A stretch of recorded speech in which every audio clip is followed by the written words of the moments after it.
covering all your favorite parts of the 50-yard fight. This is the Inside the Walls podcast with Zach Kyleman and Jim Bernier. Welcome, everybody, into the latest edition of the Inside the Walls podcast. It's been a minute, but Zach Kyleman back in here in studio with the hosting duties as always. And, of course, I'm alongside with my good buddy, good pal, good co-host, good fill-in host on the USFL podcast, by the way, Jim Bernier, joining in. It's been some time, a few weeks now, since we were last on this show, because as we said at the end of the last one, we wanted to give a little time for free agency to really pop, as you know. And, November 1st and beyond, after we talked, things really did start blowing up. And as in our Discord has said, free agency really took off full swing. Some teams we discussed that were waiting on for choices, they made some picks that we were shocked at. We got a lot to talk about today, and we're going to go through all 8 teams with free agency. Jim, I mean, you got to be as kind of like eyebrow raised at some of these things as I have for some of the names coming back here, switching teams, or finally getting re-signed that some folks maybe were waiting on. It's the joy and the love and the passion of free agency. We've been getting messages from a lot of people saying, why is NAL not doing anything? Well, it's because they're waiting for November 1st. And once November 1st hit, you saw a lot of players from a lot of different we see some IFL players coming to NAL. You saw some CIF players coming to NAL, and you got players that were then in NAL switching teams.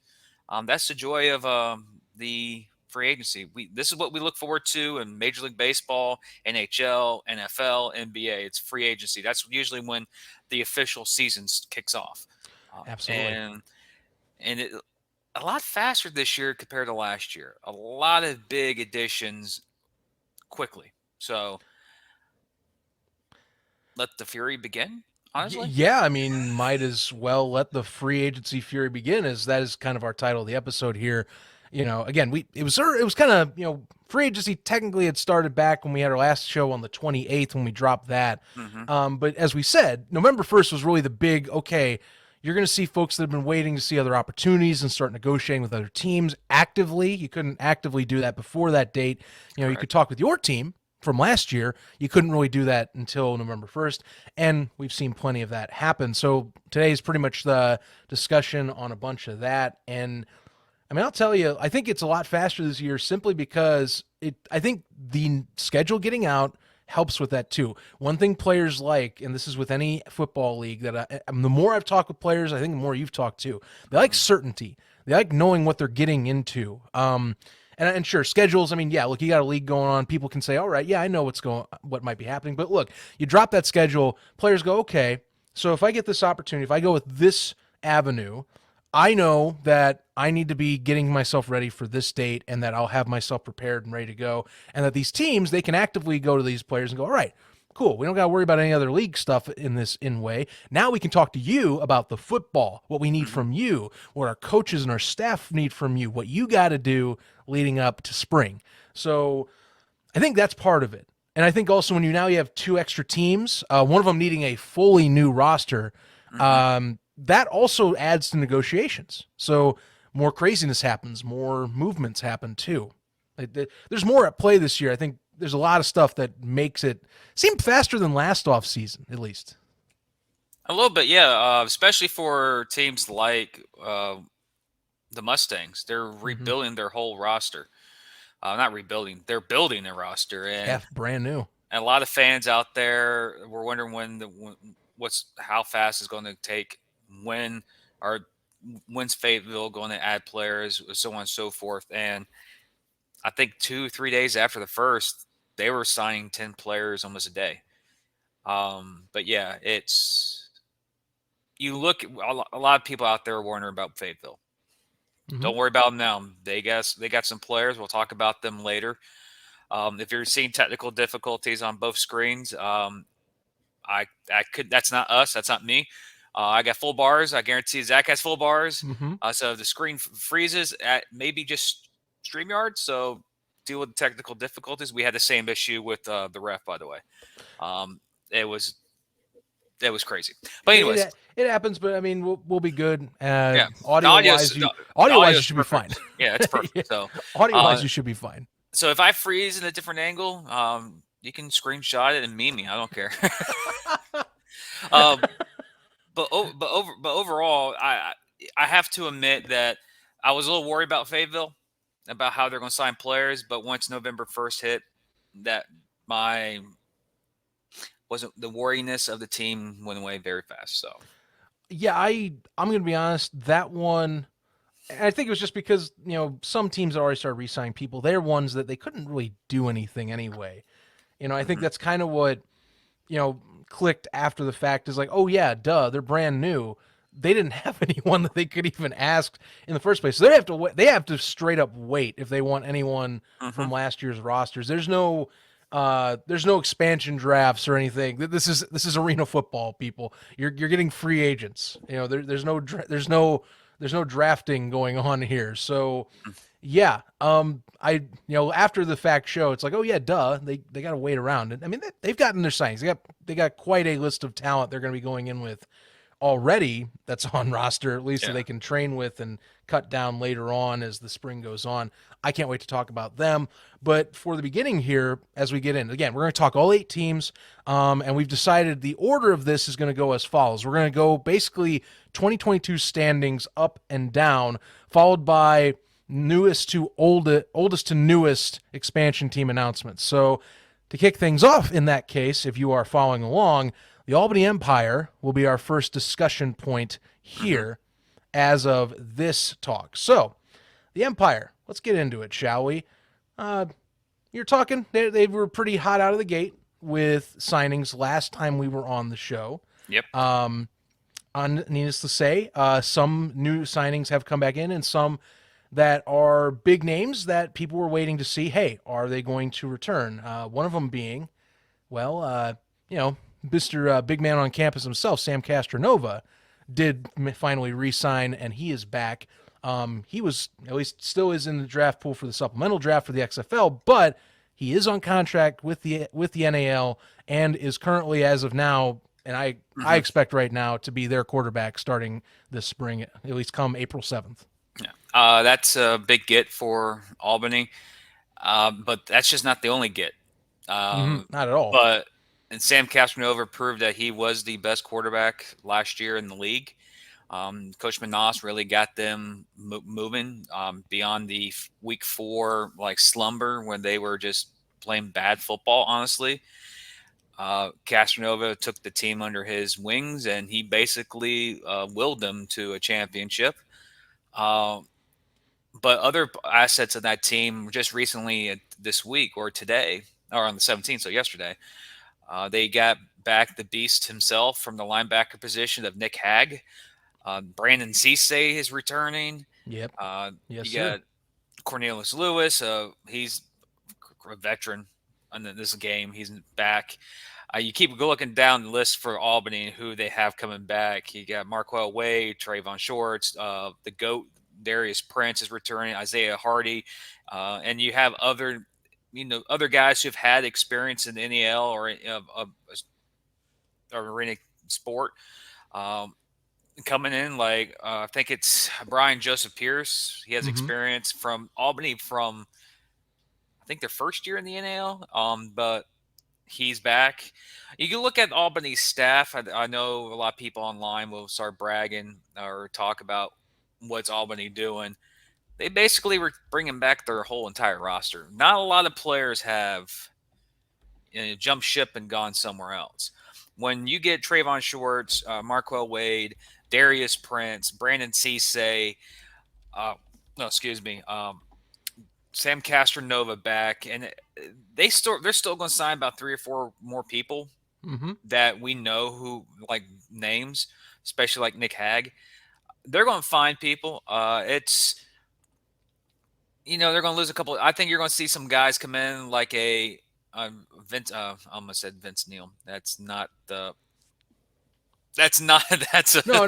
That's a singer. And the Empire. That's one thing you'll see going down. I think they're filling in some spots that I think some of their folks have transitioned to other teams. You'll notice on this list when we go down. Like you're talking, for example, Jimmy Goodlow. We'll talk about later on. He's moved on. and I know various others will be, but I mean they've still brought a lot of their talent back to The main core. the main. I mean, yeah, the main core is there for sure, and there's a few others. This is what I want to say. There's a few people that at least from our last show that they've come in. I'm like, I dig some of these signings. For example, Isaiah Hardy. We didn't really talk about much on the last one, but after researching up, he was with the Sharks 2 straight years. Solid lineman out there for them in Jacksonville. He's coming over there now. 2 Predators signees that I think are good role players. I want to see how they elevate them in terms of coming over to Albany, because I think they're going to be doing more. Brian Foy and Anthony Cruz, which I've heard a lot about. One of the friends of the show, Sam Shady, as he goes by. He praises Anthony Cruz. I was like, that signing came on, and he comes on our Discord, and he's like, "Yep, I like this man's motor," and he's talked to him already. So I'm looking forward to seeing him come on out. I think he'll be a force, and quite frankly, for Sam Castronova, he's already got, of course, having Markwell Wade come back is great. Obviously, Darius Prince, but having some role players like a Foy or a Cruz, who are right now at least listed as these receiver linebacker, receiver DB combos, you're going to need those guys that are solid Iron Men players like that to help shore up your, at least not only your main roster, but also the ones that are shifting in on your lines later on in the games. And it's also, when you look at Manassas teams, they all have, over the last 2 years, you see what type of identity Albany is. They're not going to, this is going to be kind of strange terminology for an arena game. You're not going to outscore them. You're going to be playing in a lot of close games against Albany. They like playing with fire a little bit, but they know how to win at the end. Unlike a lot of teams, they're not like what Jacksonville was like last year. You had to outscore Jacksonville because that defense wasn't stopping anything. In Albany, they will have days where they'll go up 3 scores on you, and they'll let you back in the game. Then they'll close the door in the fourth quarter. That you got that mentality in Albany. They know how to win close games, and having your core guys back, Brandon Cisse, Darius Prince, and Sam Castronova, you're going to have games coming up this season, ladies and gentlemen, that you're going to look at and go, man, they're going to get beat. Man, they're playing bad. We fell into the trap last year, me and Zach. We fell in the trap in week 4. And then they found out how to win the games and basically use us as a hyping them for the championship. Still, that audio clip of me being at the championship and hearing your voice on the PA speakers will live in infamy in my brain forever. Awesome. Forever will be implanted there. But also, you look at a lot of the new guys that are coming in Albany. Yes, in an arena game, you go, man, I don't know who this guy is. Who's this guy going to be? And eventually, they'll become a not really household name. They'll become a very well-known name in the arena, in our league. And this guy I want to mention, Kobe Campbell. He's a linebacker from Duke. He has the same motor as Nick Hag, a little longer than Nick Hag, but I think they're going to have they're building. If you look, you were talking about the role players. They're going to have guys come in that have that same mentality that Manassas likes, that are going to fit in substitution roles as his games and as the season progresses. And you're going to see a team that we're going to have that week 4, week 5. Well, they don't look like a good team. Nope, don't buy into it. They're going to be a solid team because of the core they have. But you're going to have guys that come in like a Campbell, like a Myers, like a Hardy, like a Cruz, like a Joseph Pierce. They're going to come in as starters or as backups, but don't buy into the slumber that is week 3 to week 5. We bit the bait and they went after it. But of course, you have your main core back, and when you have your number 1 receiver back, and you have your number 1 quarterback back, and you have your number 1 running back back, your defensive tackle back, your number 1 linebacker back. Yeah, they're basically bringing back 90% of their roster. And right now, I know how we do championship brackets and, power rankings. They have the best roster right now because we know who they are. They've done it twice. I think they definitely make a case. There's a few of these so far with signings. Of course. Although 1 or 2 of them, I think, needs a quarterback for sure.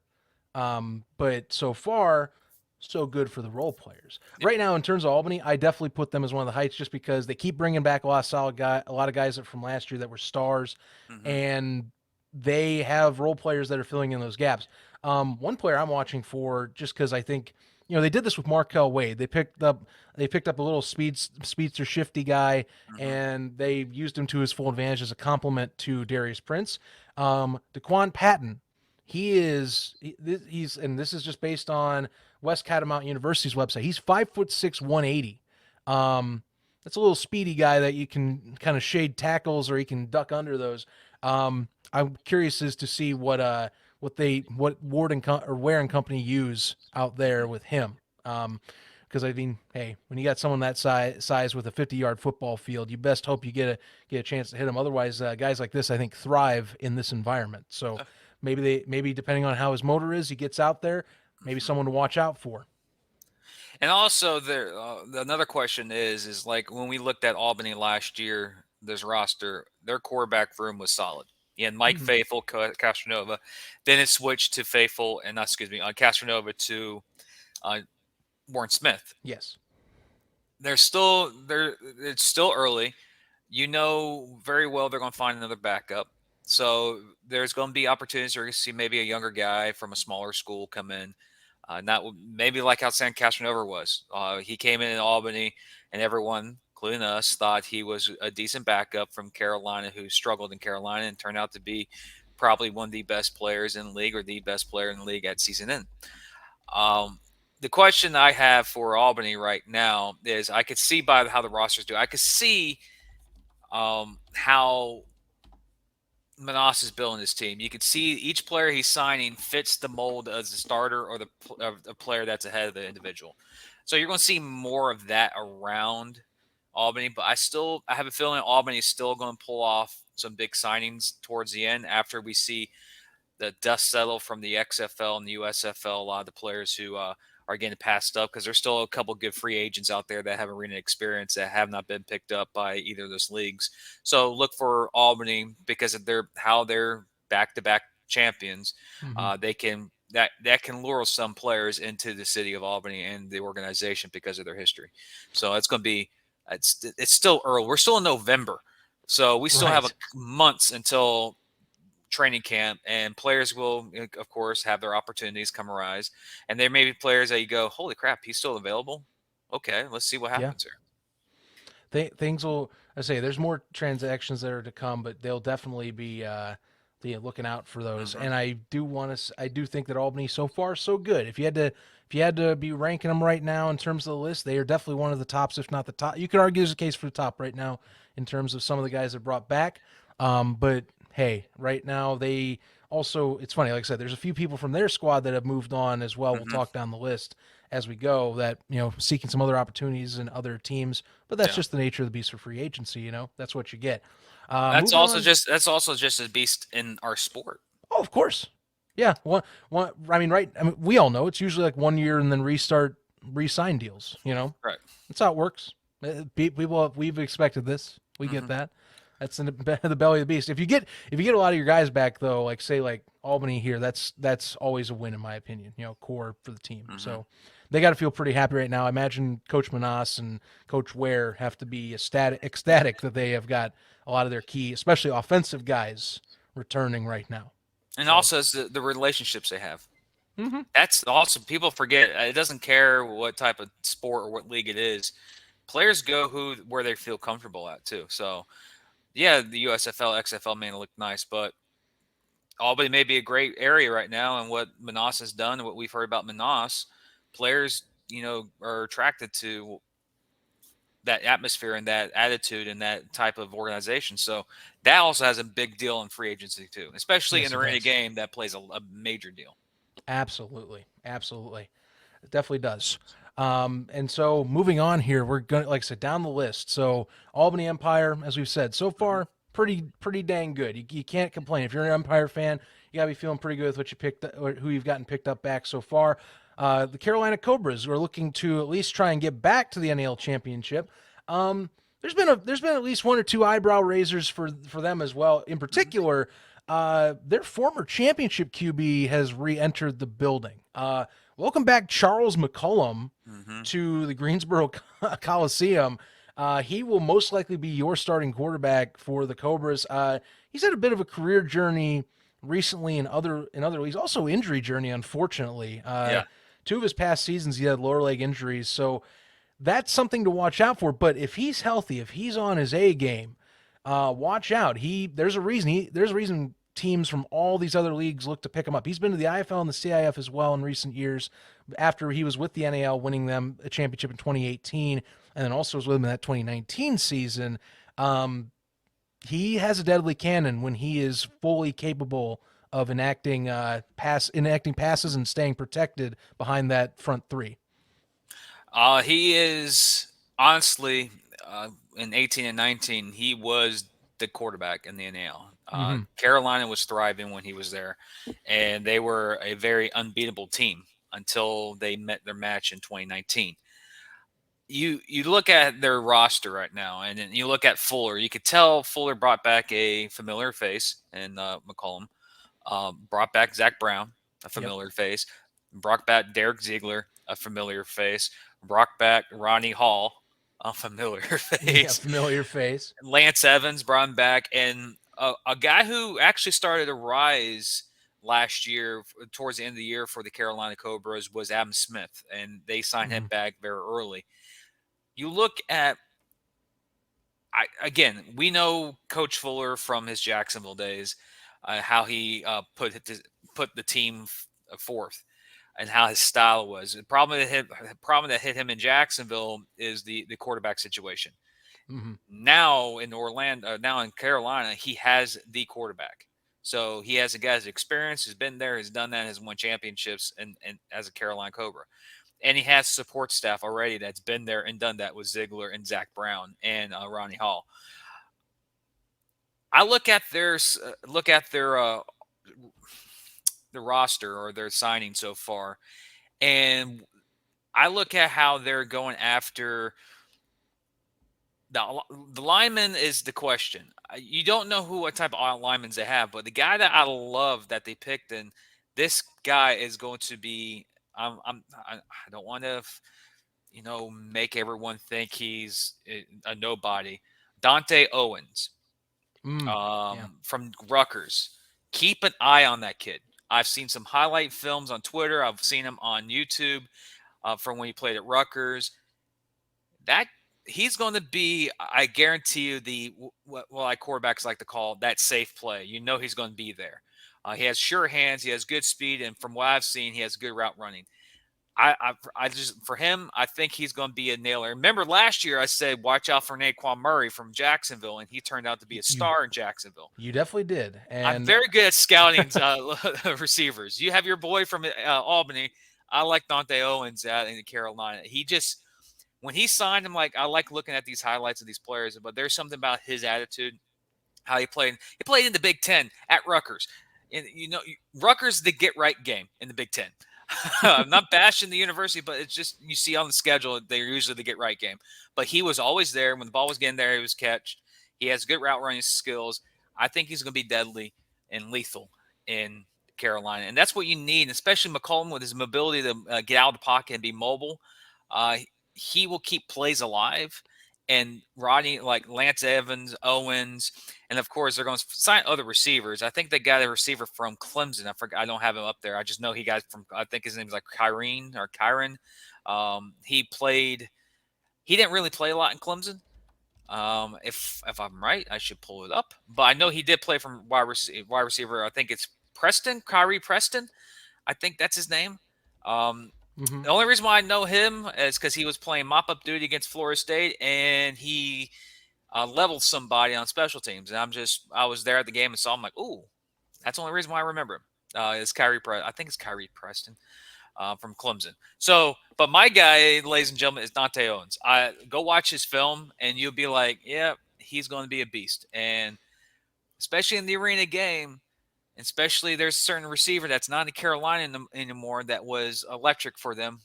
2 receivers, that is. One's is with the Showboats now. Is that technically where he's going? He was originally signed for the Bandits. He's going to be a Memphis Showboat now in the USFL. Okay, so that's DJ Myers, by the way. Yeah.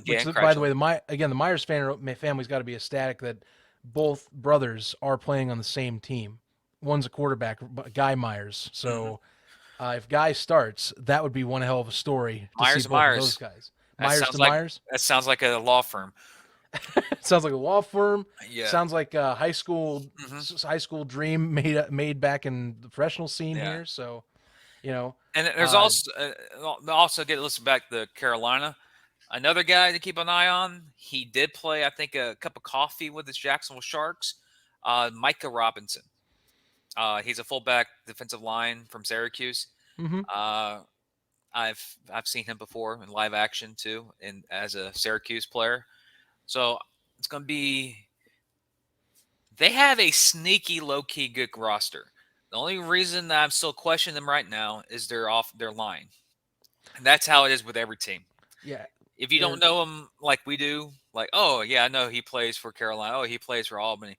If they're not a NAL homegrown name, it's going to be a couple of weeks till you find out. But I love the quarterback. They have a very, very low key stud in the receiver, and Owens, and of course you got a guaranteed in Lance Evans. So unfortunately, James Summers is not there. So that's a there. You could say it's a rebuild almost for Carolina. But they got a good core that has returned, and especially with the addition of Charles McCollum. this one's a kind of a. I find theirs is kind of a retool because I mean, like I said, you got a few pillars from last year's roster, but Yeah. like I said, some have moved on to other leagues, whether it's in the indoor space or in the outdoor space, like we just talked about with in the case of DJ. You know, so that's understandable. I mean, I think that they are. I mean, they have made a few recent lineman pickups here and some recent transactions, so that to me will be key. Like I said, I know Charles McCollum is a more mobile QB. My thing is with lower leg injuries, I worry about how much more mobility will you have with that. That nonetheless, if you protect him, he's got the arm to deliver and make deadly plays for you on that side of the ball. So that's what you're getting back, and you're getting someone that has a championship mentality in McCollum himself. My player I want to bring up is Walter Thomas. I'm glad that they picked him up. Talk about solidifying the defensive line. He was rock solid last year for the Cobras. I think it's good to have someone like that back on the opposite side of the field, helping anchor at least that front five, along with Zach Brown coming back, two guys that are on the same page already with what they need to do. So Hmm. good things. The other one I'll mention that's unfortunate, but I have to give him props for going back up to the XFL here is Joe Powell, who will not be returning to the Cobras as he was picked up as well during the draft this past week. So best of luck to him, but that is another loss for the Cobras that they'll have to, again, kind of supplement. Rodney Hall helps with that, but you're going to have to keep building that up. Where did Joe Powell get drafted to, by the way? Joe Powell, I had it listed up here. I got to Battlehawks? I think it was no, it wasn't the Battlehawks. He was with the Battlehawks in 2020. Now I got to find the XFL draft to reestablish this, but I want to say it was Arlington. Oh, okay. So he's a Renegades. All right. Mm-hmm. Yeah, Renegades have gotten a lot of, at least in there, they got a lot of ex guys. So, A lot of XFLers. ex XFLers as Yeah. they call it. Yeah, exactly. So, yeah, gotta give props to Joe getting another opportunity with the Hmm. league again. That was where he was before he came to the NAL for the last few years. So, Hmm. props on to him. Moving on down the list. So, again, following the order from last year, Carolina, retooling a bit right now. Albany, as we talked, they got a pretty rock solid core coming back that you got to feel pretty confident if you're a fan over there. Meanwhile, then, number 3 on this list was the Columbus Lions, who we've talked, there's a lot going on in Columbus these days. New ownership, new head coach. Plenty of talent is coming in and out of the door right now, Hmm. at least in terms of their transactions. Their list is kind of all over the place. It's a lot of new guys that are being brought in here. And we talked about a few of them that were brought back, that they'd already previously had brought back, like the Desmond Reeses, Hmm. of the world here. But a lot of new folks. One of those new guys, though, I'll admit, if you talk about steady core pieces, offensive, defensive, Jimmy Goodlow, like we mentioned, Hmm. he is in Columbus this year, so that's a rock solid pickup that McKinney's going to be having. Something I noticed on the transaction wire is Tommy Neely was let go. Yeah, it's interesting. I don't know why, but we can Yeah, always look into it. yeah. So far, they've been the team that's been really cycling through. They've actually signed a lot and released a lot.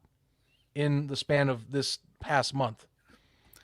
It, that's something that because we don't know, we know the ownership group in Correct. Columbus, the coaching staff is still, we don't know how he's going to approach his team. We look at the roster. If you, ladies and gentlemen, if you look at the roster of especially transactions, they'll sign 5 guys, and the next day when their transaction, they release the same 5 guys. It's not that fast, but there's a couple of guys that I look on their roster, and I look, of course, as people who covered Arena League, the first thing you try and do is like, where's that guy with that arena football experience? The guy that like, you know what, I like this dude. Mm-hmm. And you keep going down the list, and you see, of course, um, Darren Daniel is one of the main ones that pops up. Right. Tommy Neely, he was one that had experience, but fortunately, he was released. And you keep going down their roster, and we remember last year how we said that that the San Antonio Gunslingers were a team where you look at the roster, go, I have to see who these players are. Mm-hmm. Hate to say that about Columbus, but it's starting to look like I need to see half these players who they are. A lot of these guys do have experience in college and in lower level college, and they have a little bit of sprinkle, a little bit of pro ball in there as well. But there's not really, you can't go look at 4 or 5 guys on this team and go, okay, I could trust him. I could trust him. Now we know the Mm-hmm. originals like Desmond Reese and Darren Daniel. We know Joel those Green's guys. also there Yeah. too. So We know those, but you go beyond that roster, you see a lot of new faces, a lot of people with either very limited professional experience, or they're just fresh out of college. And that's not a dig at Columbus. That's basically how we treat San Antonio last year. A lot of question marks on that team were answered pretty quickly, by the way. We're Kali Rashad and then Pearson and Jackson. That was answered pretty quickly. We might have to have that same approach with Columbus right now, but you still see the guys who are there. I do have a feeling we're going to see more traditional guys pop up, like a Jamar Fortson now. He's usually a late signing no matter what. And you might get a guy that has a Southern Georgia or Southern Alabama connection that may pop in there, like at a quarterback or another position that will, mm-hmm. you go, okay, I see what Columbus is doing. They're getting a lot of either their core guys or their team, then they'll get with like a big splash at the end of free agent signing, because that usually happens. We see that a lot in the NAL, especially over the last 2 years. Teams will build up their whole roster, and then bam, this guy comes out of nowhere. They're like, holy crap, Right. where the hell did they go? I expect that because there's still a lot of big time free agents out there that still haven't gotten to other leagues. So keep an eye on that. But I look at a lot of these guys, and when you have kids, Arkansas State, Central State University, Coronado State, Kennesaw State, Bethune College, Southern Miss. Well, Southern Miss is actually a pretty big school. You go Ashland University, Tuskegee, and then you have like 3 or 4 people with NA. They may be just either like walk-ons or something like that. Then you have high school names. So this is not a dig at when you see Gibson's rosters, you go experience. He knows these guys. And now that Gibson has stepped away from Columbus, we're looking like, where can we find, that next, not really core guys, but where can we find that next iteration of the new mentality or the new type of Columbus offense or organization? Now, there are some people out there. Like, Yeah, again, Raymond Deloach, Darren Daniel, mm-hmm. we've already mentioned them. Now, as we just sit back and go, we need to see these other guys step in and take the fold and see who they can be and be like San Antonio last year, make a name yourself in the league. Right. I mean, look, the Lions, it's a brand new staff that's coming in and is building out this roster the way they want. Chris McKinney is that's his job. I think when you have someone that is a Jason Gibson that is gone this year, and that you are, you're trying to rebuild, I think, some roots, and you're trying to kind of maybe prove local talent, like, hey, I can, you want to come in. This is a big time organization. I'm going to deliver, and you want to believe in my coaching setup. And I think that he's trying to build. This is currently just trying to build his own way, is how I see it. And I think there's some promising prospects, at least if you think for guys that you're trying to line up that maybe can build your vision. Someone that I look at right now, and I think it's just because I look at like someone like let's say, he's 6'7", receiving talent, for example. I mean, yeah, I mean you gotta like that, You gotta like seeing guys that are prototypical people that can step in maybe and make an impact in their rookie year, because they have a lot of rookies. That's one thing that you're gonna notice. Their roster, a lot of rookie talents. Yeah, for the most part. And that's not a bash on their organization. It's not a bash on their team. It's a different, for us, it's a different look for Columbus, because when we look at Columbus last year and 2 years ago, we saw the Jermon Fortsons, we saw the Rodney Halls, we saw the Dalen DeLoaches, the Lonnie Outlaws, the Mason Espinosas. You saw their teams already, and you look at it like they're going to be either they're going to win the championship this year or they're going to get there. This is the first year we look at Columbus and go, a lot of question marks. They could be very vulnerable this season, but again, they're one of the only teams in the NAL that has not missed the playoffs in their history. So can't really count them out until they don't make it. So, but the roster is young. There's a lot. I look at right now. I'm looking at a list right now, and I'm looking at years of experience, and it just says R. That's a lot of rookies. Right. And so something I'm right now you want to pay attention to. First off, okay, Tommy Neely's not on this roster anymore. So Darren Daniel would be one of the QBs, which he's also listed as other positions, and it's been hinted he's not wanting to be the quarterback at least that he's not going to be that guy to look out for this year. So the other listed quarterback right now, and you want to look up some tape, Eric Amon Codwell from Virginia Union. That would be, I think, depending on who else they can maybe get, that's the guy I think you're looking at is going to be your starting QB, at least projected at this moment. That could change, and maybe Darren Daniel, they switch up his mind and they have him playing that again. But I don't think that happens. I think that you're going to see either a rookie start out, or maybe if you're lucky, I hope you reconvince, like, say, Daniel Smith. Yeah. You bring him back. If Jason Gibson can't get him, I think you hope maybe you can see, hey, what's up? Want to come on in and play. Some other guys I like here. And I said 6'7" earlier, and I'll be no strings attached. I lost the webpage I had it up. DeAndre Brown, Southern Miss. That's a pretty good prototypical size for a guy to be in arena. He's listed receiver linebacker. So not only are you getting someone, credit rookie or credit, he's been around, but it's been needing to come on in, someone that can do a jump ball, and somebody that can knock down passes over the middle in this game. Remember, you aren't worrying about as wide a field. So as long as you can get somebody that's in there that's basically a big tent pole and can essentially make sure that the quarterbacks have to, don't throw too low on someone like this. That's what you can take advantage of right now. As McKinney Chris McKinney, specialization, defense. So that's something he's looking at, I think, too. And tall receivers are very successful in the NAL. Just ask Devin Wilson, Lonnie Outlaw, Darius Prince. Yeah, just throw it up. They'll be there. Just naming a few guys. So yeah, absolutely. But again, people say, "Oh, Jim, you just mentioned Devin Wilson. He's suspended from the National Arena League all season long." So that will not. That's the reason why you haven't seen him signed. We keep asking to reaffirm. They keep saying no. That's the best we can give you. They are dead set that this is not going to happen. Yes. So, but it's for Columbus. There's a couple like David Smith, a guy you mentioned, quarterback. Another guy, Connor Kagi, who played down in Orlando. There are quarterbacks out there. Maybe you may entice a Warren Smith for one more go at it. Probably, maybe not.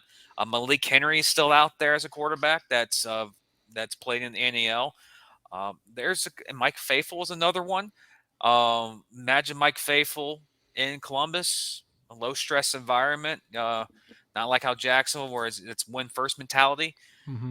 So there's still some quality NAL quarterbacks that have NAL experience still out there to get. So and also watch the drafts for these other outdoor leagues. Again, I think you're going to look for guys that are going to be looking for extra leagues to keep their film and talent going. mhm. So watch these XFL and USFL draft pools that are coming up. Some of these folks can trickle in, especially the XFL ones, by the way, because they're earlier. Mhm. Some of these dudes can trickle back and say, okay, I didn't get this shot. Here's arena football waiting for me. I can still throw and show off my skill set. So you want to keep your eye out. Otherwise, like I said, I'll keep on and we'll keep on doing some research here with, of course, of course, recent signings. But yeah, I mean, that's because there's still plenty I think that Yeah, you can keep an eye do out on with them. the Lions. But right now, I mean, Columbus, I think it's almost like there's right now their strategy. If I were in McKinney's head, I think it's just get anyone and everyone and whittle out the best talent is what's Yeah, going to come down to this for yeah. them. That is what if I the amount of signings they have of young guys or guys that weren't there last year, Mhm. that's what it screams to me. Mhm. And remember, there's a lot of NAIA kids, D3 kids, That too.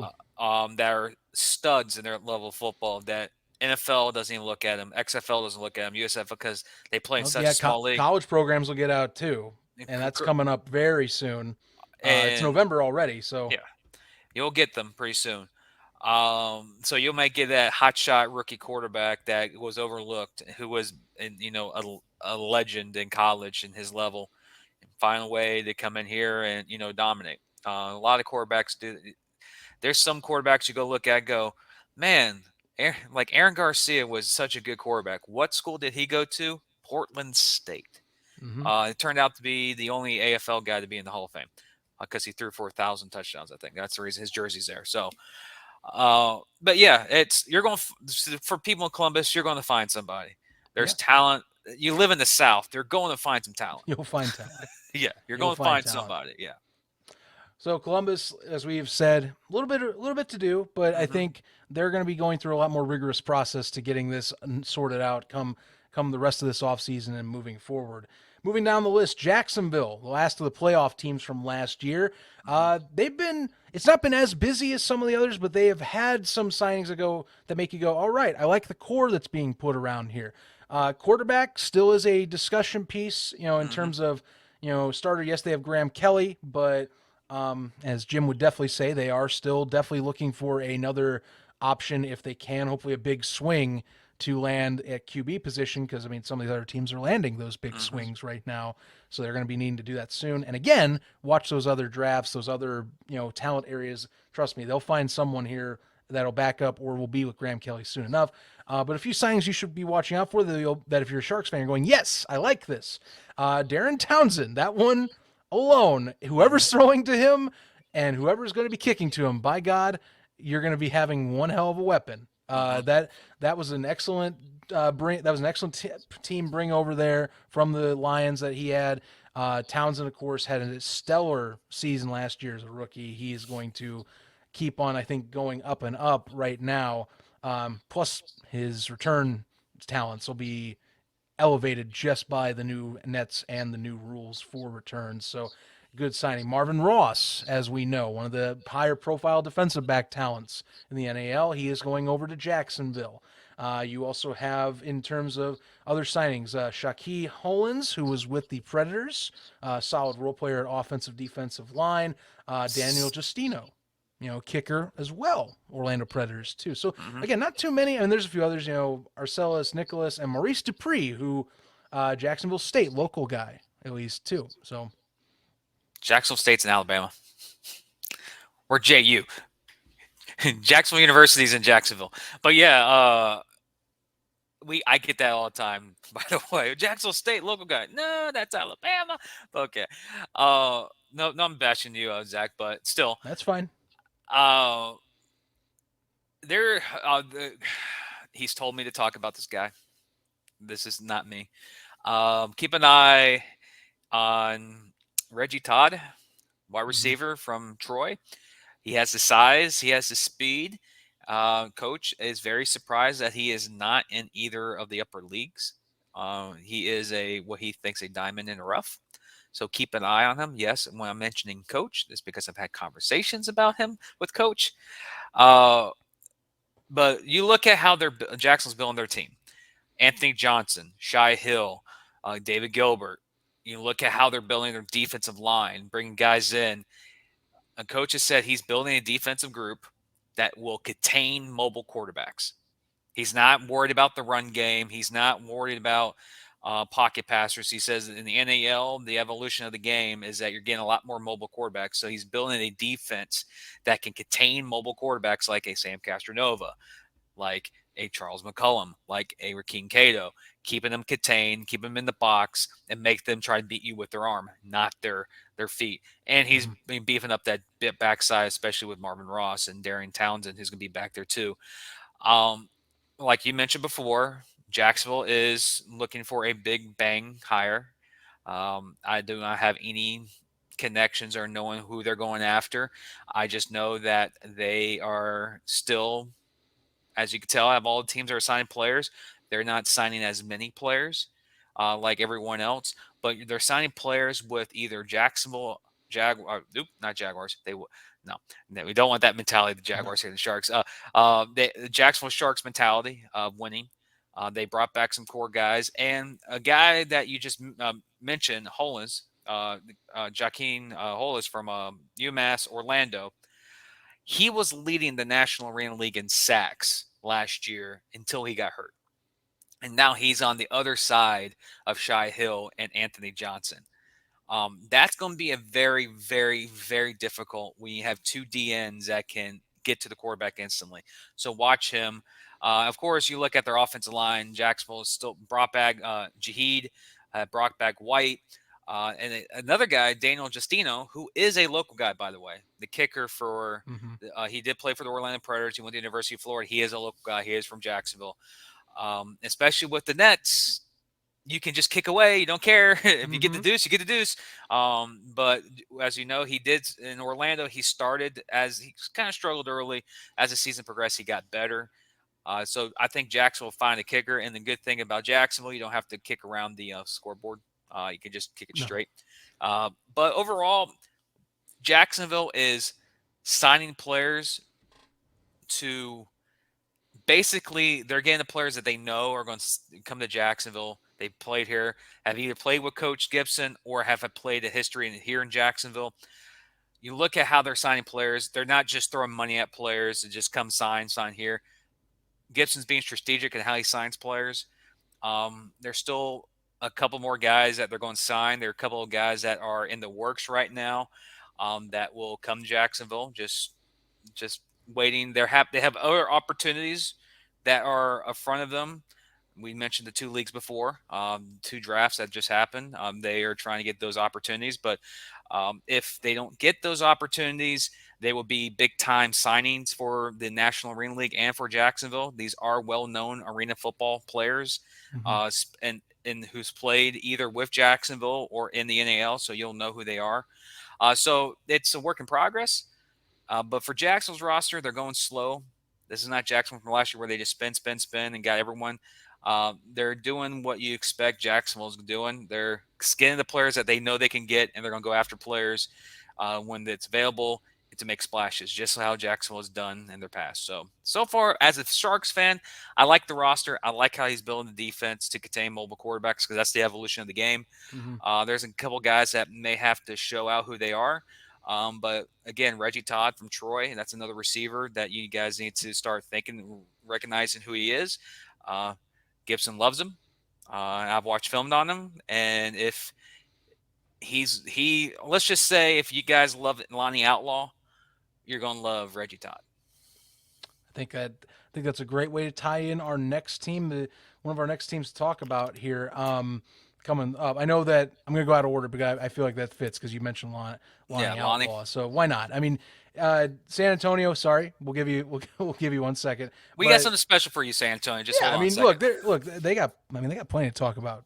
Seriously, We'll hold the suspense. So we'll go here. Next up, of course, though, we'll go with the Orlando Predators over there, who have been also quite busy since we last talked. Actually, around Halloween weekend.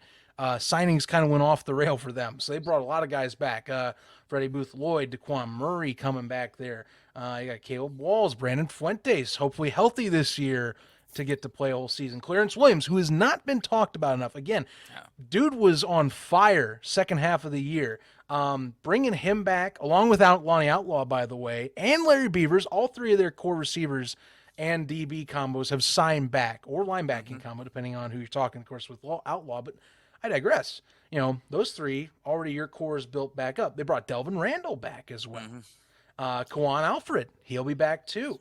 A lot of key pieces are getting put back into place for the Predators that were solid guys. The big question, as we have been talking about, and it was a thing that happened last year, is can these guys, at least some of these guys, for example, like the Outlaws of the world, and also I think, just in terms of health, can they play better and can they stay healthy on the defensive front?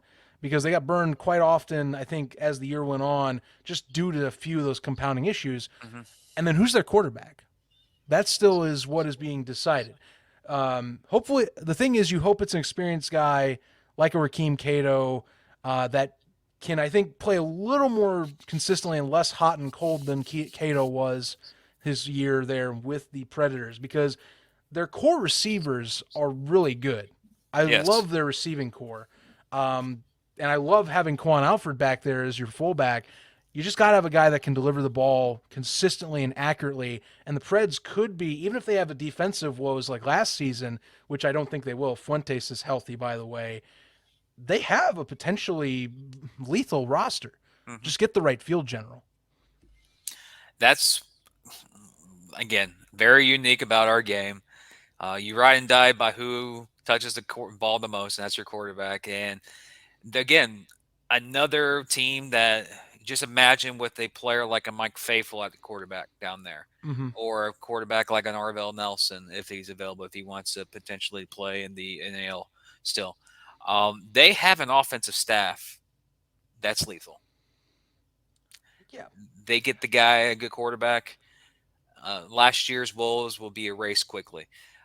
They, out of all the teams, like I mentioned when I said, Albany has a very good roster, could be ranked the number one roster right now. Orlando has put together a solid staff again.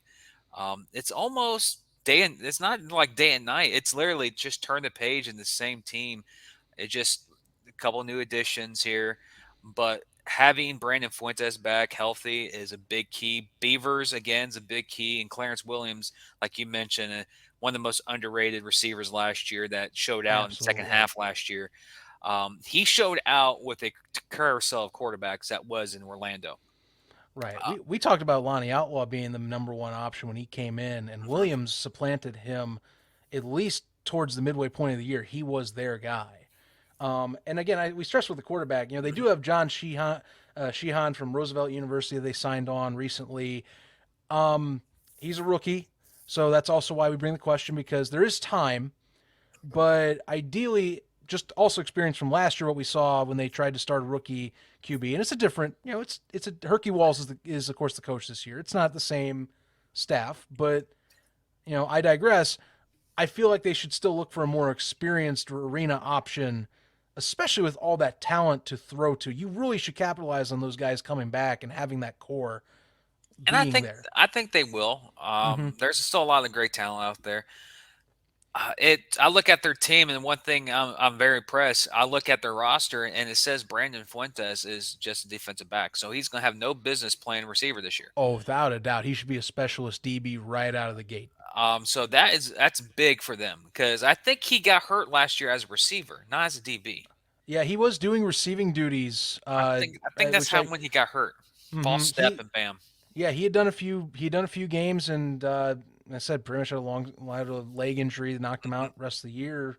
So yeah, I'm looking forward to having him back. That's a star of this league. I think, especially the Preds fans last year, I think sorely missed. The league will be glad to have him back, because he was electric. Their playoff year, their 2020 season, when they went to the playoffs for the first time since they got back in arena. He was electric as a defender and being one of those key pieces to getting them back to the playoffs. Yeah, I like their roster, especially they kept their defensive core. Freddie Boo-Floyd, jeez, really? Daquan Murray, whew. I think all these guys who are coming back are like, you know what? last year that wasn't us. We're going to come back and we're going to go after it. And my question is, does Maxwell come back? And if he does, that's basically all last year's staff returned. They're just minus the quarterback. And if Devin Maxwell hasn't signed with the XFL or USFL, I know he's a teacher, and teaching is, that ends like right halfway through the season. So possibly, because that's what happened last year. After school ended, he did then come back in and play linebacker / fullback. He was both positions. I would say he jumped back into his regular spot after the fact. So yeah, it's some key players that can pop up, but you're in Orlando. The state of Florida is filled with talent. You're going to find a quarterback. There's someone that you're going to see. You go, oh, you're still available. You still want to play? Sure, put him in the building, and with that offensive staff, he'll fit right in. But so far, again, I don't know John Shanine from Roosevelt University. I may have to watch him film and see if I like him. But sometimes in this game, you got to be reintroduced to new guys and new faces, and you go, I think he'd be good. But there's still a lot of good available quarterbacks in the NAL that could go down to Orlando. Again, I still think Mike Faithful's going to pop his head up somewhere. Malik Henry's going to pop his head somewhere. There's still quality quarterbacks still out there. Yeah, Malik Henry's one. I think that's one I'm watching. Where he went, especially the end of the season he had with the Cobras. I thought that he took a lot of good strides in his arena game. Yes. He went through the ringer with the Sharks, with some folks and us at times, and he came out the other side looking much better. I think learning as he went. So depending where he goes, if Orlando wanted to target someone, that would not be a bad choice. Oh, it won't. I won't. Big-bodied receivers to throw to, experienced ones now, and they brought back Daquan Murray being one of the solid key components to that front line. Which, remember, you can now have specialist linemen. I wouldn't be shocked if he is one of those candidates that they might consider as a O-line specialist for this season. That actual fit, honestly. It's like you should be a coach. Hey, maybe someday when I get tired of podcasting, how about that? True, yeah. Someday. Well, as we said, though, the Preds, a lot of core guys coming back. You got to be feeling pretty happy. And I'll give you one guy, Richie Anderson from Penn State. If we're talking more receiving talent and guys like you want to, you're talking about rotating in and out in terms of getting those lines, getting guys rested. Big Ten product. I'd say it's somebody that you want to be watching out for in my eyes. So not too bad of a pickup. And otherwise, like Malik Jones, they'll add another one, O-line, D-line signee that they brought in too. I like their roster. They're just a quarterback away of being a legit threat in the NAL right now, and they'll find their quarterback. So, they'll get their QB. Like you just mentioned, like I actually now kind of want Malik Henry to go over there. If he's available, Herky, if you're hearing us, that might be your guy. I'm just saying. Might want to talk to Rez and ask him a few questions about him last year, and then pull the trigger if he wants to come over. Why not? All right, San Antonio fans, we know you've been waiting for this. It's your time. We delayed you one, but trust me, we'll make this worth your while. You guys have been picking up an insane amount of talent. They are my if I'm not picking Albany right now, they are currently my favorite as the top dogs in the NAL for some of these off-season signings. A lot of folks, they actually got a lot of Albany players that have come over there. Funny enough, one of those reasons, Jeremy Richardson's actually over there, so that connection might be helping a little bit, if you think about it. But you have the soundbite. You're ready for this. You're a big dog supplied with a false idol to stop you. As you can tell. Yes. Jonathan Bain. Remember when last podcast, ladies and gentlemen, we've been asking people, it's like, who's the next quarterback going to be signed? And Zach made a comment on the podcast, like, we know one guy. I've had conversations with him. We're not going to make an announcement. That is Jonathan Bain. Bain is returning back to the state of Texas, where he's from. I don't want to sound like a douchery to the San Antonio organization, but you brought everyone back and you Yep. upgraded your quarterback. Even Robert Kent did very good last year, but Bain was the best quarterback all year for the team, for the league, until he got hurt. And when he got hurt, he had those couple of weeks that he was out, and then when he got back into the swing of things in the championship game, he was a little off. Jonathan Bain, with the additions of Khalil Rashad and Philip Barnett, you're looking at a wide receiving core that is going to get the rock from Bain. The ball's going to be on the money. You're not going to be out your break, and the ball's going to be right there. Mm-hmm. Bain is a quarterback, like, again, when he played in Jacksonville, when he played up in the Frisco, I think it was, so he played in the other league. Mm-hmm. And in Carolina, he is a quarterback that is going to put you in positions to win the games. And he's also a quarterback that can torch his opponents. He's that type of guy. It's not because he's been on our show 3 times and he's a loyal listener and a fan of our show. It's because he is literally one of the better arena football quarterbacks, and he's always a top name. If you're looking for a QB in the league, no matter what league you're in, Jonathan Bain's up in the top half of that market. Yeah. San Antonio got them a stud, and you look at the guys who they brought. Is it San Antonio Albany 2.0 or something like that? You look at their team. They brought Arthur Hobbs. Like, really? Mm-hmm. You go from Albany down to San Antonio, and then you got Nico Thomas returning. And, of course, we can't really go an episode without talking about, again, Justin Alexander. Congratulations, man, of getting drafted to the San Antonio. I hate that name. Isn't that funny? He's going to be sticking in town. So yeah. I find that interesting. And here's it's not only because of the fact that, first off, because of congratulating, like you just did, Jim, to him going there, but the transaction officially is listed as placed on leave, exemption, XFL. Now keep this in mind, and credit, it's up to the player's discretion. So I'll put this out there. Back. That's the thing.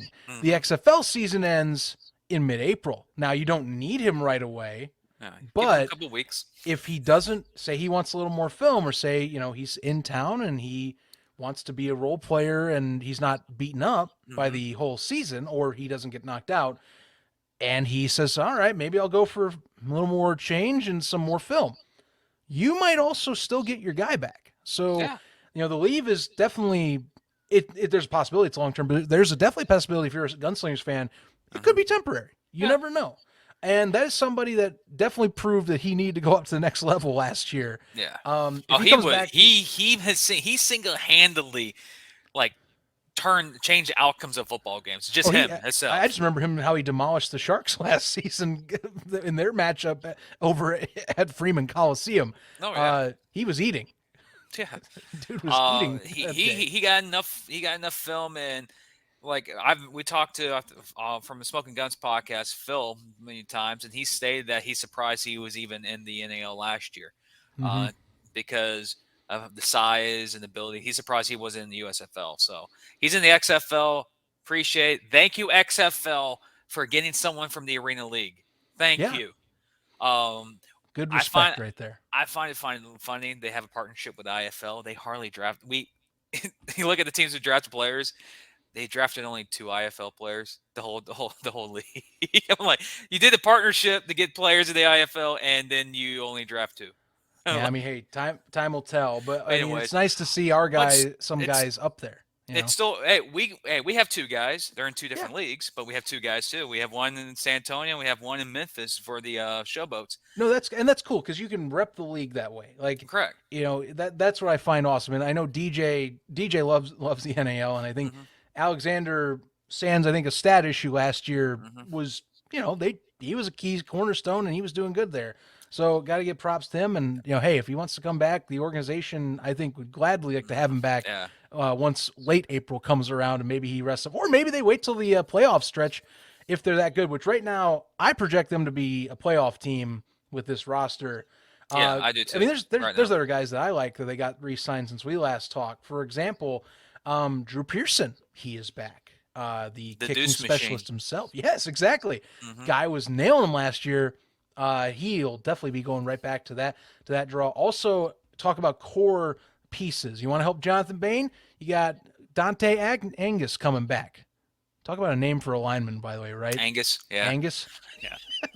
That was, I would say he was a key pillar on that front three last year as well. So, You're good just to have, missing an offensive lineman named Wagyu. You got Angus and Wagyu. right, right. But I'm telling you, folks, A lot of beef. This is a roster. Fred Shaw's crew, they're looking deadly right now. Mm-hmm. Like I said, if you had to ask me who else is going to be competing to take on the Empire for the championship this San year, Antonio right now. San Antonio is going to be your guys to watch out for.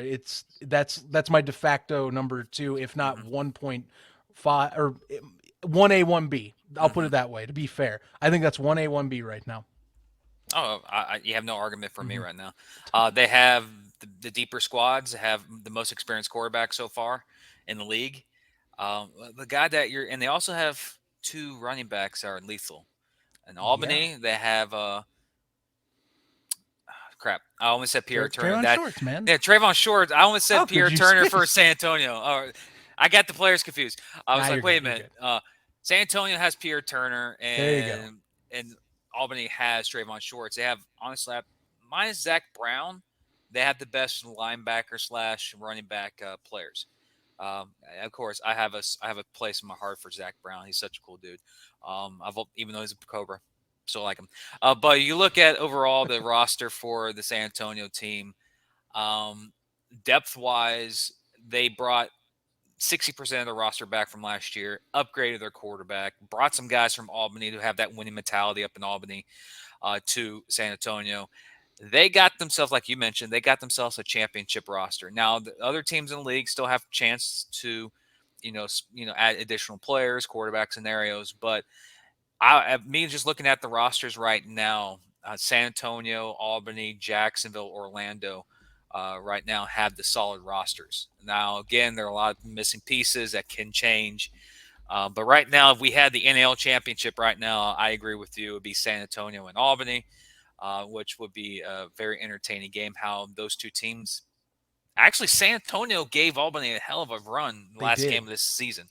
Well, they upset them earlier in the year, too. I mean, that's the thing. That's what started their transition. They beat Albany, and all of a sudden, San Antonio had just became a thing. Almost backed themselves into the postseason, almost. They just ran out of the games. They were the hottest team last year, end of the year. And now you brought that same staff back, upgraded the quarterback to Jonathan Bain. They're going to be very scary good next year, possibly in a 14-game season.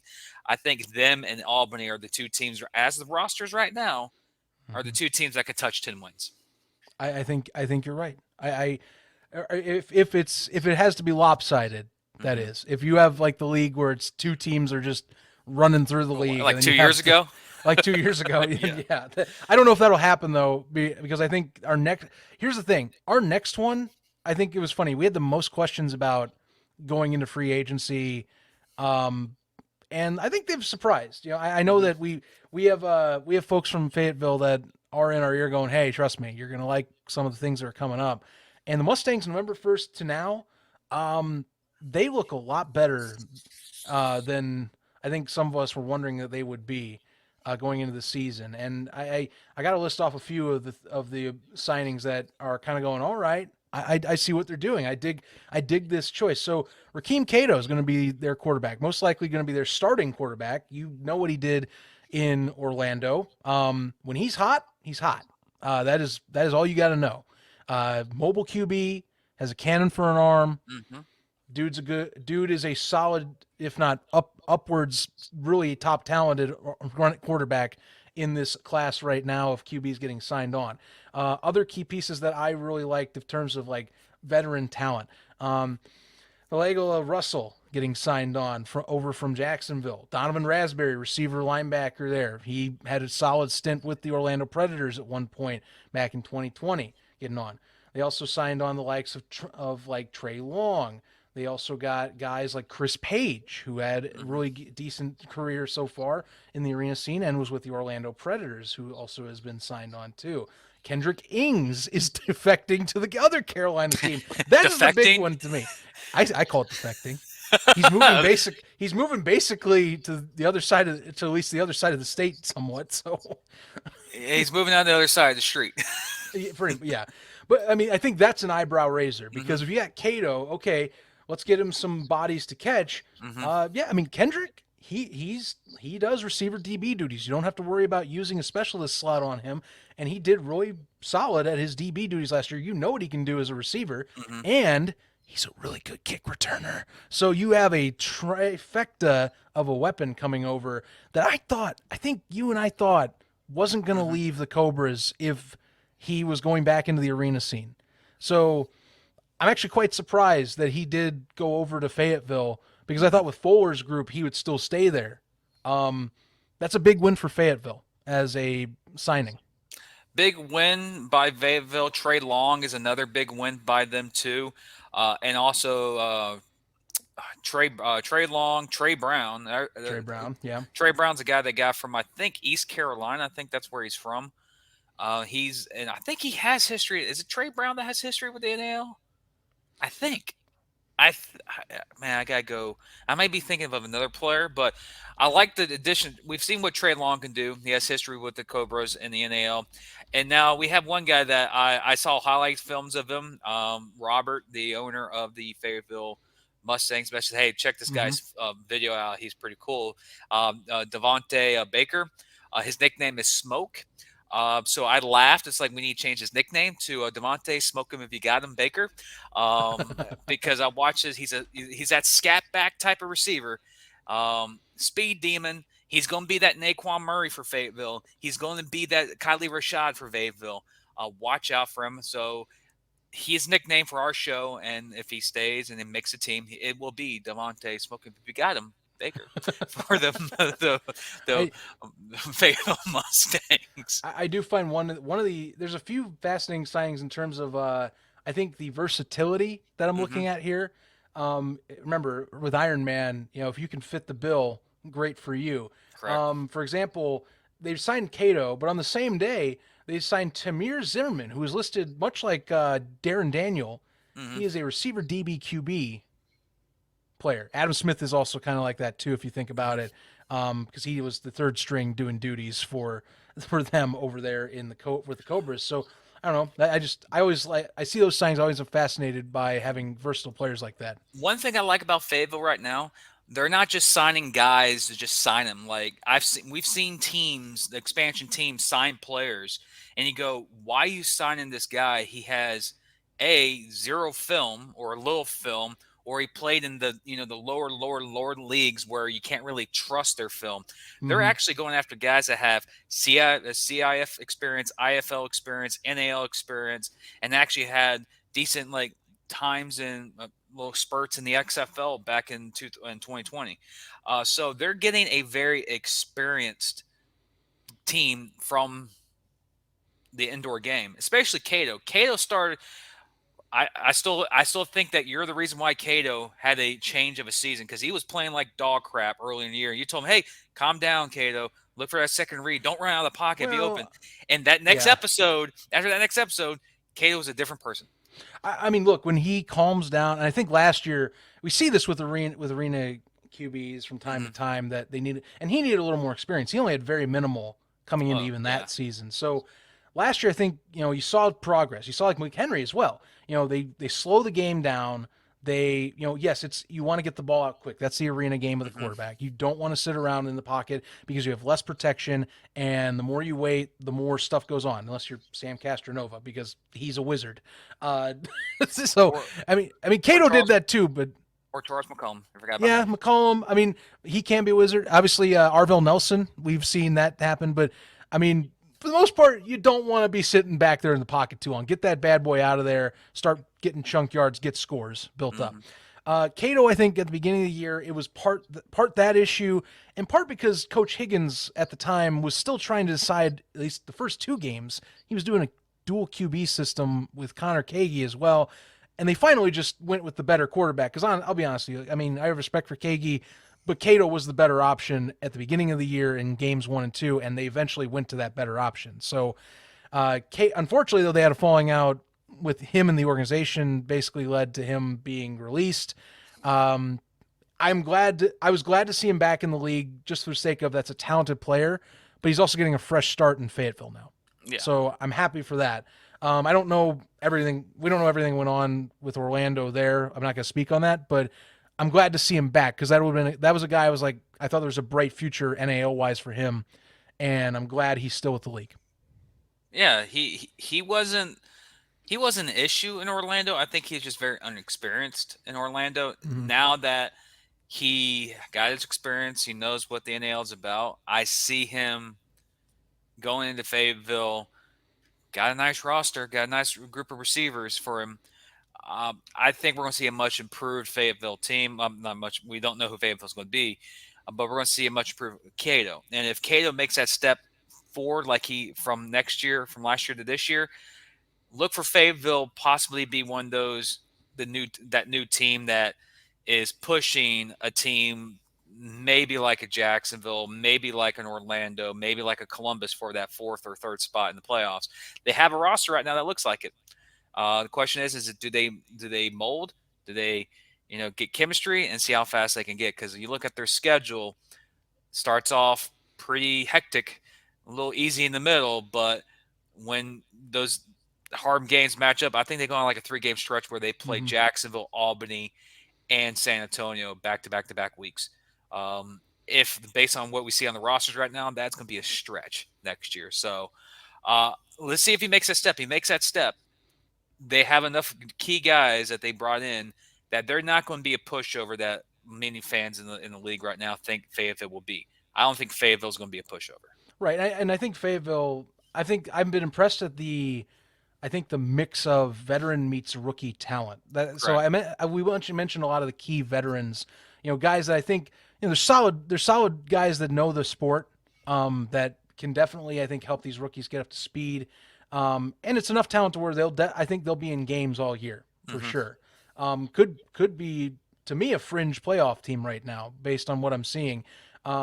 But I mean, other guys I'm watching out for, like you see Antonio Penn, Iowa Wesleyan University, him coming back in here with this team. Getting more vets to help with some of these rookies here that are coming in.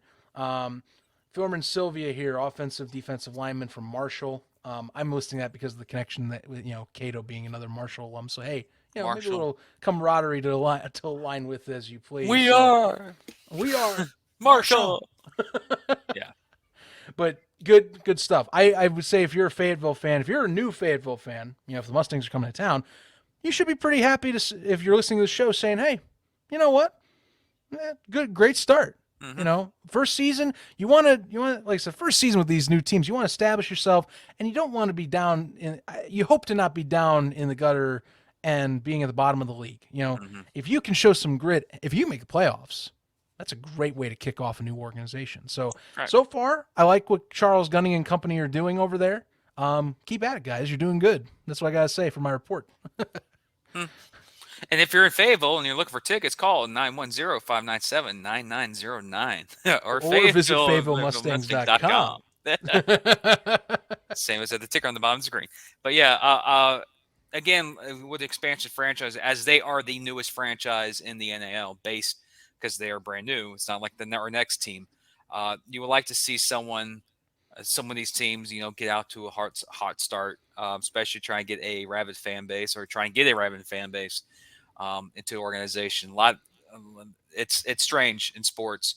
You don't get a lot of fan support with a losing organization. You get a lot of fan support with a winning organization, and I think that's what benefited Jacksonville early.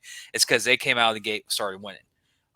And I'd love to see that happen in Fayetteville. Get the W's and get the fans in there, and have a very successful and lucrative and hopefully long, lengthy organization. Absolutely, man. I can't wait to see how these guys gel. Coach Gunnings has got some rock solid veterans to build around, and some potential there. You got to be happy for a Fayetteville fan. Finally, the last of the expansion. Well, I guess it's not an expansion franchise. This is more of a franchise that's joining the fray. They still are helping expand the league, so I'll give it with that. It is the West Texas Warbirds, who, as we know, are coming in, and they have already put their money on the table. We are going to keep on our winning ways. And I'll tell you what, they've made some decent ones since we were last on here that make me say, okay, add in with the guys that we're going to see how good it is with the transition to NAL talent, and boom. I think you're going to be, I think that there's a solid bet that you'll be in games winning some. The big name ones, though, in recent weeks to me, Patrick Macon was signed recently, fullback linebacker there. That's a familiar name who's been around the block in the NAL and has had some good production. But Kerry Starks is going to West Texas. That one I didn't see. I thought he would defect to Jacksonville and be with Coach Gibson. That being said, West Texas, and Starks didn't get picked up in the XFL draft either. Credit supplemental draft still coming. He is in that pool. But if he's not picked up and if he's still there, dang, they got one heck of a scary defender with, as Gibson has told us in the past, a motor to work with. Starks, you can say, was 1A, 1B from Nick Hag last year. They both had the same attitude. They both had the same motor. They both had the same hitting situations. They're both opposing teams hated to play against them because they thought they were being cheesy, or not cheesy, but being cheap shots, you can say, or being a little bit unprofessional. But sometimes you need that in a linebacker. Starks was a dude who was everywhere all the time, making plays. And now he's in West Texas. And like you said that you're surprised that he didn't go to Jacksonville. I'm shocked, but I also know the reason why. We'll talk about that off air. But for Warbirds, heck of a freaking pickup. Good ass pickup. Excuse my language. He's going to make plays out west. And for an organization, I don't even think West Texas even lost a game yet as an organization. No, that's the thing. They're putting their money where they're trying to put their money where their mouth is. They are undefeated since they've existed. So they are coming into the NAL. Remember, at the championship game, Commissioner Siegfried kind of stood up for them and said they're hoping to keep on their undefeated ways. So they got a reputation to hold up. Shots fired. That's tradition ways. Upgrading leagues now. You're not going from the Texas League to what's the other one? AFAA, whatever. There's so many of them. You're going up to the big boys. You're going to the Arena League of the indoor game. But yeah, that's what I like. Especially, I do know one thing. Their mascot, he can talk the talk because you call him out, he's going to put you on blast instantly. That's good for West Texas. And I think, again, like how Fayetteville, you get start winning early, get the fans in there, start pumping it up. That could be a great location. Like San Antonio, the fans started coming out. I would love to see 8,000 in their building in Odessa. And overall, there's a couple of players you look at this roster. It's like me with San Antonio. I have to watch more film on them and see who they are. I do like the quarterbacks. I've seen them before. I've seen them play in other leagues, and I've seen them last year. Tylan Shaw, him last season with the Warbirds was deadly. So good to have someone that knows the system already coming on in. Yeah, that's just not just beneficial for they already know the system and they already know the coach's style. That will help them with the transition to a bigger league. I almost want to compare this to like college football, where a team from the Sun Belt gets moved up to the Conference USA. They always have that first season where like, oh wow, this is actually a step up in competition, and they can take a lot of L's. But as the season progresses, or as the team progresses in that league, they get better each and every year. I think their winning ways is going to be silence quick, but I do think, based on their team and based on how I've seen them play, they're going to be a thorn in so many teams' next year. It's going to be some entertaining football. And in Texas, like in Florida, you're going to find talent. I'm just saying, you're going to find some talent. But yeah, that Starks pick was the one that was a pretty shocker, and he's going to make West Texas a threat, especially when they play against teams that Starks has history against. Yeah, no joke.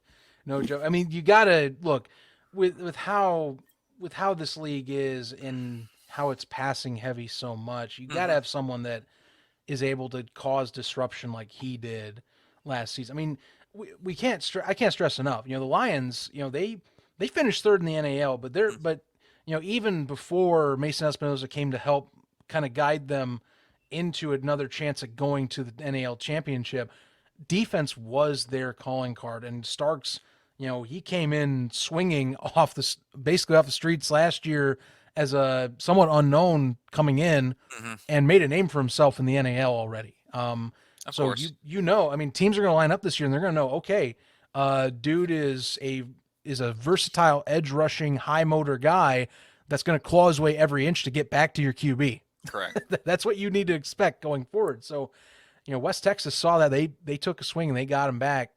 Or they got him over there. That is someone, I think that you have to applaud. I also like, by the way, Justin Lair's going over to West Texas. So I was just going to mention him. Yeah. You yeah. took So him. Yeah, I was talk just about about to mention him. consistent kicking presence. Yeah. As we can't stress enough, these leagues more and more, the NAL especially, and now with the Nets, you better have a damn good kicker to go for deuces, because returns are going to be, of course, popping up more, but like the deadly returners, like the Darian Townsends, the Khalil Rashads, the Kendrick Ings of the world, they're going to burn you tenfold compared to last season. And it's going to help. It's going to bring scoring up, hopefully both ways, depending on how good your kicker is too. So having someone like Lair, they're nice winning. signing.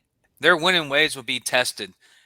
Their opening game is home against the Albany Empire. Oh yeah, we that is one that you want to talk about. And here's the thing that kills me. Now, credit, they're going to West Texas to do this, but West Texas was announced in Albany back in August, and was the one and did say we're going to keep up our winning ways in the building of the team that has won now back-to-back NAL championships, and now they're coming to town. Boy, that'll be a fun one. I'm looking at their homes. They basically have they're at Carolina in week 3. We don't know what type of Carolina team it is, but they're home against Albany. That's going to put the test of their winning ways quickly. Their first 2 home games are against them and Fayetteville in week 6. Week 5. But like I expect what West Texas will have. You look at their ending their slate games. The last 4 weeks, if they're in the playoff push, and the other teams are in the playoff push, if tradition sticks with tradition in the NAL, they wrap up home against the Lions, home against the Gunslingers, at the Sharks, and at Albany to wrap up the season. They better be either tied with 4th place. They better not be a game back of 4th place with that 4-week stretch, because you go on the road to wrap up the season at Jacksonville and at Albany, and you need to win 2 games to catch up that one game being back. Well, that's a stretch, but I look at their schedule. Of course, people mentioned this. Why is San Antonio and Albany always playing each other 3 times? It's because of travel. That's the reason why. But overall, you look at the season, you look at Albany in the championship they did last year, back-to-back champions, and we look at West Texas, undefeated. They won their thing last year. I don't know what league they were in last year. I think it was like the Texas Series or something like that. It was Arena Football Association or Arena Football Alliance. It's small time for sure. So it's going to be intriguing storylines being up. So we get a chance to build that up. Of course, we're still months and months away from that. But overall, for West Texas, again, we still got to get the ownership group on here to talk. We did have a lot of fans reach out to us about the consistency of not doing shows. What do you want to say? No consistency of shows or in the off-season. Off-season scheduling. Yes. That's what you're going towards. So in January sometime, we might may give you 3 shows in that month, except for 2 shows. And then we'll, interviews with players. But by January, we'll see these teams more developed at the time. I am working behind the scenes on something big for opening weekend for this show and for the National Arena League. So we'll make an announcement on that hopefully sometime in January. Hopefully Zach will be for it. We got a lot of things coming, so I do apologize that it's been weeks since we've done the show. Again, I live in Jacksonville. We just had to dodge another storm. And thank God hurricane season's over, because last night, very rare, 6 days ago, we were in a tropical storm warning, hurricane winds. 6 days later, it's 33 degrees outside. So welcome to the state of Florida. When hurricane season ends, bam, winter is here. Then it's over in 2 weeks. So that's how long our winter is. So to the fans out there, thank you for checking us out. So where you guys at? I need my NAL talk. I need my talk. We did a little longer show, gave each team their own love and support. Next show possibly would be after Thanksgiving or basically early December. But again, it is Thanksgiving. Happy Thanksgiving, everyone. Yeah. Be safe if you're on your travels. If you're driving, find your cheapest gas station. If you're in diesel, I pray for you. Because I saw diesel prices here in the state of Florida. Ouch. Everywhere right now. So everywhere. So safe travels to your destination. To the players that are watching the show who are in NAL, safe travel to your destinations. And to the players that are still eligible for the USFL draft and XFL draft, pray for the Lord above. Hopefully you guys get the opportunity. You guys do deserve it because we cover you guys here in the NAL, and you guys prove it each and every week that you deserve a shot into the bigger leagues. DJ Myers, congratulations. Jackson, congratulations. Go prove us and go prove the people in those leagues that arena players are just as good. Again, thank you, everyone. Again, follow us on Twitter. Happy Thanksgiving. Be safe. We'll be back sometime early in December. We'll try to get a hold of either West Texas, possibly a player interview too. I've had 2 players come out and talk to me and want to be interviewed, but they're with one team, and I don't want to stay to that one team. But again, thank you for trusting us. I really appreciate it. I'm very humble that you guys trust us for NAL news. Yeah, same here. I reflect everything on that. And we'll, like I said, we're trying our best, do as much as we can during the off season. Off season's very inconsistent. That's one thing you got to realize is part of the reason why we did a big episode on free agency is because, it's a little bit different with this, plus also some of our other obligations and work and other shows that we do. We got to keep it balanced. We try as best to balance as possible. But next one we'll have, hopefully sooner rather than later, talk a few more key signings. Maybe if we get lucky with some news for a reason or another, that would be awesome. But yeah, stick to it here. Follow on social, catch up, and subscribe to us on YouTube. If you're watching right now, click that big red button, click the bell. It builds morale, as the ref says on other shows that we, of course, talk to him on. And honestly, until next time, guys, stay tuned. Plenty more ahead. It's a very busy off season already. Just to me, you can't be happier at how already the free agency has blown open. The doors have busted off their hinges. Everything's fair game right now. We got plenty more ahead. But until next one, guys, stay tuned. Have a good one, and have a happy holidays.